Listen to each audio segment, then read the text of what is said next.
Friends, welcome to education with easy tricks, knowledge improve our passion. आज हम discuss करेंगे PGT political science के बारे में। देखिए, एग्जाम्स बहुत ही करीब हैं। उसमें से एक पॉलिटिकल थॉट्स है हमारा, थॉमस हॉब्स पॉलिटिकल थिंकर हैं। इनके बारे में हम डिटेल एनालिसिस करेंगे। अगर आप ये वीडियो देख लेते हैं पूरा, थोड़ा सा लंबा ज़रूर होगा, लेकिन हॉब्स से रिलेटेड जितने भी क्वेश्चन बनेंगे वो सभी डाउट्स आपके इसी एक वीडियोज़ में क्लियर हो जाएंगे। तो बिना टाइम वेस्ट के हम स्टार्ट करते हैं। ठीक है, राज्य की उत्पत्ति से संबंधित जो समझौतावादियों में हॉब्स हैं उनका प्रथम स्थान आता है, और ये एक अंग्रेज राजनीतिक विचारक थे। हॉब्स ने ही इनके ही समय में इंग्लैंड में एक संक्रमणकालीन अवस्था से गुजर रहे थे। वहाँ गृह युद्ध की स्थिति थी, जिसका काफ़ी प्रभाव जो था वो हॉब्स के राजनीतिक तथा सामाजिक जीवन पे पड़ा था। और उनके जो भी राजनीतिक विचार हुए, जो भी उन्होंने अपने राय व्यक्त किए, चाहे प्रभुसत्ता पे, चाहे सामाजिक समझौता पे, ये राजनीतिक स्थितियों पे, ये सभी विचार उनके इसी सोच के परिणाम थे। तो अगर ये कहा जाए कि उनके सारे विचार इसी परिस्थिति की देन हैं जिसमें वह पले बढ़े, तो ये कोई आश्चर्य की बात नहीं होगी। गृह युद्ध में जब चार्ल्स प्रथम को फांसी की सज़ा दी गई थी, तो इस घटना का बहुत गहरा प्रभाव जो था वो हॉब्स के जीवन पर पड़ा था। इसी आधार पर उसने राज्य के संबंध में अपने विचार किए हैं। तो देखिए, जो हॉब्स हैं, इनके प्राकृतिक अवस्था का वर्णन करते हुए मानव प्रवृत्ति का एक नकारात्मक वर्णन किया तथा एक ऐसी शासनधारी की स्थापना की जो अपने जीवन की सुरक्षा के साथ साथ मूर्ख, अज्ञानी तथा स्वार्थी जनता को भी प्रतिबंधित कर सके और शासन को स्थायित्व दे सके। हॉब्स की महत्वपूर्ण रचनाएं हम देख लेते हैं। डी स्काइव है, 1642 में आई थी। De Corpore 1642, Leviathan most important 1651, elements of law 1650। ये इनके मोस्ट इम्पॉर्टेंट जो है कि रचनाएं हैं हॉब्स की। ठीक है, फिर हम देख लेते हैं principle of the state origins, राज्य की उत्पत्ति संबंधी सिद्धांत क्या दिए हॉब्स ने, इनके बारे में हम चर्चा कर लेते हैं। तो जो हॉब्स थे, ये राज्य की उत्पत्ति को मानव प्रवृत्ति और उसकी आवश्यकताओं की देन मानते थे, और कहते थे कि यदि मनुष्य स्वभाव से ही शांतिपूर्ण होता और बिना किसी सर्वोच्च शक्ति के ही रह लेता तो शासन की आवश्यकता ही नहीं होती। लेकिन जो मनुष्य है वो ऐसा नहीं है। वह अपनी भावनाओं और अपने संवेगों को नियंत्रण में नहीं रख सकता। उसकी स्वार्थी वृत्तियां संघर्ष के बीच बोती रहती हैं। अतः स्वभावतः एक ऐसे व्यक्ति या व्यक्ति समुदाय की आवश्यकता पड़ती है जो मनुष्यों को नियंत्रण में रखकर उनको अनुशासनबद्ध करे। विवेकी आदेशों का मनुष्यों से समस्त पालन कराने और उनके उल्लंघन का दंड देने के लिए किसी सबल शक्ति का होना जरूरी है, जिसमें इतनी सामर्थ्य हो कि वह मानव भावनाओं से उस भाषा में बात कर सके जिससे कि वे समझते हैं, और वह है भय तथा स्वहित की भाषा।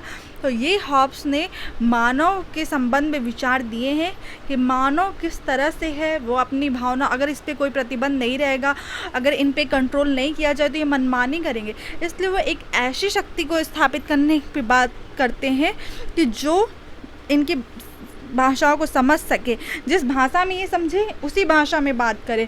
ये क्योंकि अगर इन्हें पे कड़ाई नहीं किया जाएगा तो ये क्या करेंगे, इन पे कोई नियम कायदे कानून नहीं रहेंगे, तो ये एक खुले हुए सांड की तरह हो जाएंगे, कुछ भी करेंगे। तो इस पर उन्होंने अपने विचार व्यक्त किए हैं। तो अब देखिए आगे क्या है। फ्रेंड्स, अगर आप हमारे चैनल पे पहली बार आए हो तो चैनल को लाइक, सब्सक्राइब, शेयर करना बिल्कुल भी मत भूलना, बेल आइकन ज़रूर क्लिक करना। तो देखिए, ये एक ऐसी समान सत्ता की स्थापना के लिए आवश्यक है कि अनेक इच्छाओं के स्थान पर एक इच्छा का प्रभाव स्थापित करने के लिए प्राकृतिक नियम के अनुसार सब व्यक्ति अपने अधिकारों और शक्तियों को एक व्यक्ति या व्यक्ति सभा को प्रदान करें, और वे अपनी संपूर्ण इच्छाएं एक व्यक्ति की इच्छा को समर्पित कर दें। मतलब कि सभी व्यक्ति मिलकर अनेक इच्छा के द्वारा शासन ना करें, न नियम बनाए। मतलब किसी एक व्यक्ति को चुने और अपने सभी विचारों को सौंप दे, फिर उन्हीं के द्वारा बनाए गए नियमों का पालन करेंगे। ठीक है, तो हॉब्स ऐसी सत्ता अथवा शक्ति जो है वो सिर्फ राज्य में पाते हैं जो समस्त व्यक्ति की इच्छाओं की प्रतिनिधि होती है और जिसमें वह सामर्थ्य होता है कि वह सबसे विवेक के अनुसार आचरण करावे और ऐसा ना करने वालों को दंड दे। तो हॉब्स के मतानुसार राज्य जो है एक सामाजिक समझौते के फलस्वरूप अस्तित्व में आता है और राज्य की स्थापना का वर्णन लेवियाथन के 18वें अध्याय में भी है। और वो देखिए किस प्रकार है। एक राज्य की जो स्थापना है वह तब होती है जब अनेक व्यक्ति एक दूसरे से यह समझौता करते हैं कि समस्त व्यक्ति उस व्यक्ति अथवा व्यक्ति समूह के कार्यों को अपना कार्य समझेंगे जिसे उनके अधिकांश भाग ने अपना प्रतिनिधि चुना है। तो इस तरह लेवियाथन में उन्होंने राज्य की स्थापना कैसी उसके बारे में बताते हैं।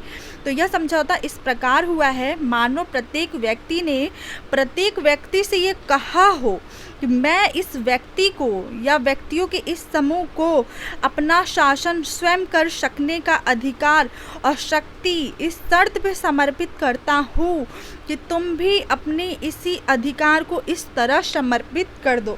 तो इस तरह से एक समझौता हुआ है। आप देखिए बहुत इंटरेस्टिंग आगे वीडियोस लगेंगे आपको और भी इंटरेस्टिंग, सभी फैक्ट्स इस एक वीडियो में इंक्लूड है। इस तरह सारा जन समुदाय एक व्यक्ति में संयुक्त हो जाता है, इसे राज या सिविटस कहते हैं। हॉब्स के अनुसार यही उस महान लेवियाथन या देवता का जन्म है जिसकी कृपा पर अविनाशी ईश्वर की छत्र छाया में हमारी शांति तथा सुरक्षा निर्भर है। हॉब्स कहता है कि इस समझौते के बाद सबके अधिकार किसी विशिष्ट व्यक्ति या समुदाय को प्राप्त हो गए और वह प्रभुसत्ता संपन्न हो गया और अन्य उसकी प्रजा भी। चूँकि प्रभुसत्ताधारी उस समझौते में किसी दल के रूप में तो था नहीं, इसलिए उसके अधिकार जो थे असीमित ही रहे।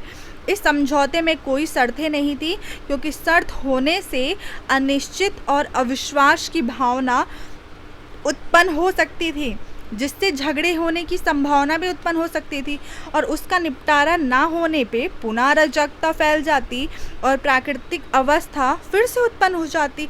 तो फिर हमने तो सामाजिक समझौता किया, इसके द्वारा हमने राज्य की स्थापना की। अगर यही सब चीज़ें नहीं होती तो फिर हम प्राकृतिक अवस्था में बंद चले जाते, तो ना वहाँ पे कोई राज्य होता और ना वहाँ पे कोई नियम होते। मनुष्य अपने इच्छा के अनुसार जैसे मन करता वैसे रहता, तो वो अवस्था तो नहीं थी। हमने एक समझौता किया था, तो उसी के बारे में हम देख रहे हैं। ठीक है, अतः अब प्रजा को प्रभुसत्ता द्वारा निर्मम अत्याचार करने पर भी विरोध करने का अधिकार नहीं रहा क्योंकि शासन के विरुद्ध जाने का अभिप्राय प्राकृतिक अवस्था की ओर लौटना था और जो नहीं हो सकता था, अतः उसकी सत्ता और इच्छा अंतिम रही। पर जिस तरह से इन्होंने देखी कि राज्य की स्थापना के एक व्यक्ति को अपनी सभी इच्छाएं सौंप दी कि वो शासन करे वही नियम, लेकिन जिसको उन्होंने इच्छाएं सौंपी थी अगर वो अत्याचार करता, मनमाना व्यवहार करता, मानवीय विधियां नहीं अपनाता, विरोध होता तो क्या करते। लेकिन इसमें तो विरोध करने का उन्होंने अधिकार दिया नहीं। तो अब देखिए आगे क्या होता।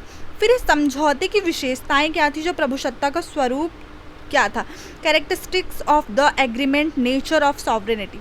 तो जो हॉब्स के समझौते की विशेषताएं हैं उसको हम देखते हैं। पहला, समझौते के भागीदार किसी प्रकार की दल या संस्था नहीं है, वे प्राकृतिक अवस्था में रहते हुए वे व्यक्ति हैं जो समाज तथा प्राकृतिक अधिकारों का उपभोग करते रहे हैं। यह संविदा किसी प्रवर और अवर के बीच अथवा एक प्रभुसत्ता संपन्न शासक के बीच की संविदा नहीं है, वह समकक्ष व्यक्तियों के बीच का एक समझौता है जिसे वे अपनी स्वतंत्र संकल्प शक्ति से करते हैं। वह एक ऐसी संविदा है जो विवेकपूर्ण परिकलन का परिणाम है, भय का नहीं। फिर है राज्य का प्रभुसत्ता जो है वो संपन्न अधिकारी समझौते की कृत्रिम सृष्टि है। प्रभुसत्ता संपन्न अधिकारी की सृष्टि ही है जो सभ्य राजनीतिक समाज और प्रकृति की आदिम अवस्था के बीच भेद करती है। वास्तव में समाज राज्य का परिणाम है और राज्य प्रभुसत्ता संपन्न सरकार का परिणाम है, जो समझौते के आधार पर सामने आती है। समाज तथा राजनीतिक समाज का उसी रूप में लेवियाथन से भिन्न कोई अस्तित्व नहीं है। हॉब्स के अनुसार राज्य और समाज में तथा राज्य और सरकार में भी अंतर नहीं है। ये अगर कथन आ जाए कि किस विद्वान के मतानुसार राज्य और समाज में तथा राज्य और सरकार में कोई अंतर नहीं है, हॉब्स, मॉन्टेस्क्यू, कार्ल मार्क्स, अरस्तु या प्लेटो, तो आप कथन पे किसका लगाएंगे? तो हॉब्स। देखिए छोटे छोटे पॉइंट्स हैं, बहुत ही इंपॉर्टेंट है। अगर आप इन्हें ध्यान से समझते हैं तो आपका पॉलिटिकल थिंकर में एक टॉपिक अवश्य क्लियर हो जाएगा। नेक्स्ट है, समझौते के किसी पक्ष के रूप में सम्मिलित ना होने से प्रभुसत्ता की जो शक्ति है वो असीमित और उसके अधिकार निरंकुश हैं। प्रभुसत्ता किसी शर्त के साथ नहीं सौंपी गई है। प्रभुसत्ताधारी ऐसा कोई इकरार नहीं करता है कि वह अपनी शक्ति का उपयोग लोगों की इच्छा के अनुसार या उनकी सम्मति से करेगा। अतः यदि वह निरंकुश आचरण करता है तो भी उसे दोष नहीं दिया जा सकता है। फिर नेक्स्ट देखिए, प्रभुसत्ता ही विधियों का स्रोत है, नियम या विधि उसका आदेश है। प्रभुसत्ता के आदेशों को अनियमित नहीं ठहराया जा सकता, क्योंकि वह विवेक और नैतिक आचरण का सार है। न्याय करने का राष्ट्रों तथा अन्य शक्तियों से युद्ध अथवा संधि का अधिकार पूर्णतः प्रभुसत्ता को प्राप्त है। राजकीय अधिकारों को चुनने और नियुक्ति करने का अधिकार भी उसी को है। फिर है, यह समझौता अस्थायी है, क्योंकि सब लोग अपनी इच्छा से एक राज्य की स्थापना कर सब अधिकार प्रभुसत्ता को सौंप देते हैं। इसलिए उन व्यक्तियों द्वारा प्रभुसत्ता के आदेशों का पालन करना आवश्यक है। अगर ऐसा नहीं हुआ तो समझौते का उल्लंघन होगा और सामाजिक समझौते को रद्द करना और पूर्ण अराजकता की स्थिति में वापस का उन्हें आदेशों का पालन करने के लिए बाध्य करता है और प्रभुसत्ता संपन्न शासक की शक्तियों को बढ़ाता है। हॉब्स कहता है कि देश में क्रांतियां हो सकती हैं, परंतु वैधानिक ढंग से नियुक्त प्रभुसत्ता संपन्न अधिकारी की सत्ता को पदच्युत करना इसके अतिरिक्त कोई उपाय नहीं है कि सर्वसम्मति से सभी लोग प्रकृति की अवस्था में वापस लौट जाने का निर्णय करें। समझौता लागू करते समय तथा उसके बाद भी अल्पमत को बहुमत के आदेशों का पालन करना पड़ता है और बहुमत द्वारा प्रभुसत्ता संपन्न अधिकारी के निर्वाचन में अल्पमत को आपत्ति उठाने का कोई अधिकार नहीं है। यदि अल्पमत के लोग शासक के चुनाव में राजधर्म विरोधी बने रहेंगे तो उन्हें नागरिक समाज के बाहर ही रहना होगा और बहुमत राज्य के अंग बने रहना पसंद करते हो तो कहा जा सकता है कि उन्होंने मौन रूप से बहुमत की इच्छा स्वीकार कर ली है और अल्पमत को बहुमत के विरुद्ध विद्रोह करने का कोई अधिकार नहीं है। तो जो समझौते का मूल उद्देश्य आंतरिक या बाह्य अतिक्रमण से व्यक्ति के जीवन की रक्षा करना है। आत्मरक्षा का अधिकार ही हॉब्स के दर्शन का हृदय है। समझौते के समय व्यक्ति अपने जीवन के अधिकार के अतिरिक्त सभी अधिकार प्रभुसत्ता संपन्न शासक के हवाले कर देते हैं। अतः प्रभुसत्ता संपन्न अधिकारी व्यक्ति के जीवन को क्षति नहीं पहुंचा सकता। यद्यपि हॉब्स के सामाजिक समझौते के अनुसार प्रभुसत्ता संपन्न एक व्यक्ति, दो व्यक्ति या अनेक व्यक्ति भी हो सकते हैं, परंतु हॉब्स एक व्यक्ति के शासन को ही अधिक पसंद करता है। वेपर कहते हैं, हॉब्स यह विश्वास करता है कि अन्य पुरुष जो समझौते का लाभग्राही है अर्थात शासन सत्ता का प्रापक राजा ही होना चाहिए। आदमी होने के नाते वह अन्य आदमियों की भांति स्वार्थी होगा, परंतु एक आदमी की भांति या एक आदमी की विषय शक्ति अनेक आदमियों की विषय शक्ति से सस्ती ही होगी। परंतु हॉब्स की योजना में शासक के व्यक्तिगत पूर्वाग्रह किसी महत्व के नहीं है। निरंकुश राज्य के पक्षपाती निरंकुश राजा के नहीं। जब तक यह स्वीकार किया जाता है कि लेवियाथन के पास निरंकुश शक्ति है, तब तक यह प्रश्न कि लेवियाथन एक है या अनेक एक गौड़ प्रश्न ही रह जाएगा। फिर आलोचना कैसे की जाती है? यद्यपि हॉब्स का सामाजिक समझौता सिद्धांत सबसे विलक्षण है जिससे उस समय की परिस्थिति की कल्पना की जा सकती है, यद्यपि वो आलोचना से भी उन्मुक्त नहीं है। देखिए उनकी आलोचना कैसे की जाती है। व्यक्तियों का एक दूसरे से समझौता उनके लिए स्वतंत्रता का कोई अधिकार पत्र नहीं है। उसके विपरीत हॉब्स के हाथों में वह दासता का एक बंधन पत्र बन जाता है। वे पूर्ण रूप से अपनी स्वतंत्रता खो बैठते हैं और बदले में उन्हें सिवाय जंजीरों की और कुछ नहीं मिलता। उसकी आलोचना इस आधार पर की जा सकती है कि व्यक्ति अपने शासकों को बदलने का अधिकार हमेशा के लिए छोड़ देते हैं। शासक जो एक बार चुना जाता है भ्रष्ट सिद्ध हो सकता है, परंतु लोग उसे हटा नहीं पाएंगे क्योंकि उन्हें प्रकृति की दशा में वापस लौट जाने का डर रहेगा। समझौता करते समय सब लोग विवेकपूर्ण निर्णय की शक्तियाँ रखते हैं। वे जानते हैं कि वे क्या कर रहे हैं। वे समझौते के सभी निहितार्थ को भी जानते हैं। वे ये भी जानते हैं कि अपने जीवन की रक्षा के लिए ही उन्होंने समझौता किया है। फिर भी यह बात हमारी समझ में नहीं आती कि समझौते को लागू करने के लिए हॉब्स एक सर्वशक्तिमान सत्ताधारी की सृष्टि पे क्यों जोर दे रहे हैं। यदि लोग इतने युक्त हैं कि वे अपने हित अहित पहचान सकते हैं, तो एक निरंकुश शासक की स्थापना की आवश्यकता ही क्या थी। इस संदर्भ में शेवाइन कहते हैं कि कहने के लिए यह एक समझौता है। भली प्रकार देखा जाए तो यह समझौता केवल एक तार्किक रचना है जिसमें वे अपने मनोविज्ञान की समाज विरोधी रचना के प्रति तुलना कर देना चाहते हैं। आलोचक कहते हैं कि पहले समाज का आविर्भाव होता है, उसके बाद राज्य का और अंत में सरकार का आविर्भाव होता है। परंतु हॉब्स के समझौते ने प्रभुसत्ता संपन्न सरकार की सृष्टि की है, जो उनके मत में राजनीतिक समाज का मूल उद्देश्य है। राजनीतिक सामाजिक पारस्परिकता का आधार है। वास्तव में इन तीनों शब्दों को एक ही अर्थ देते हैं और वे तीनों को एक ही वस्तु मानते हैं।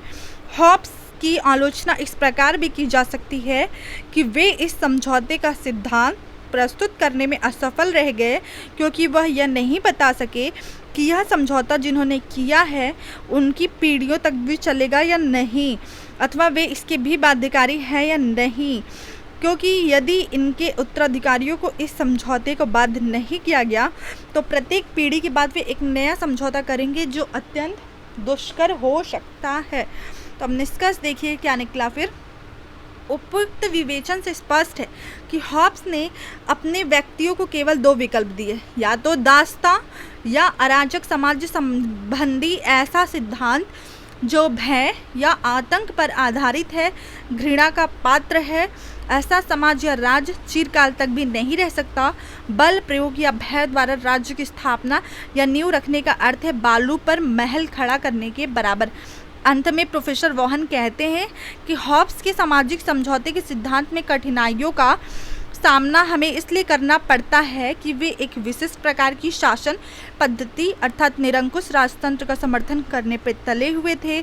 ऐसी शासन पद्धति को न्यायोचित सिद्ध करने के लिए उन्हें अपनी अन्य दृष्टि से देदीप्यमान सिद्धांत को मोड़ना होगा, तथ्यों की मिथ्या व्याख्या देनी पड़ेगी। तो फ्रेंड्स, इस वीडियो में हमने हॉब्स के सामाजिक समझौते सिद्धांत के बारे में डिस्कस किया कि उनकी विशेषताएं क्या है, उनकी आलोचना क्या और ओवरऑल पूरा कंक्लूजन क्या निकला, और हॉब्स के सामाजिक समझौते सिद्धांत से राज्य की उत्पत्ति कैसे हुई, प्राकृतिक अवस्था क्या थी, ये हमने देख लिया। और ये हर बार एग्जाम्स में इसमें क्वेश्चन आते हैं। अब हमने इसका एक बार थ्योरेटिकल सेक्शन देख लिया है, इसके बाद हम इससे सामाजिक समझौते से संबंधित प्रश्न उत्तर भी देखेंगे नेक्स्ट वीडियो में, और इसके बाद हम हॉब्स की प्रभुसत्ता संबंधी विचार भी देखेंगे जो कि बहुत ही इंपॉर्टेंट। हम इसी वीडियो में डिस्कस करते हैं, लेकिन वीडियो बहुत लंबी हो जाएगी, इसलिए हम नेक्स्ट वीडियो में इसके बारे में चर्चा करेंगे। Thank you so much for watching this video. Please like share subscribe also.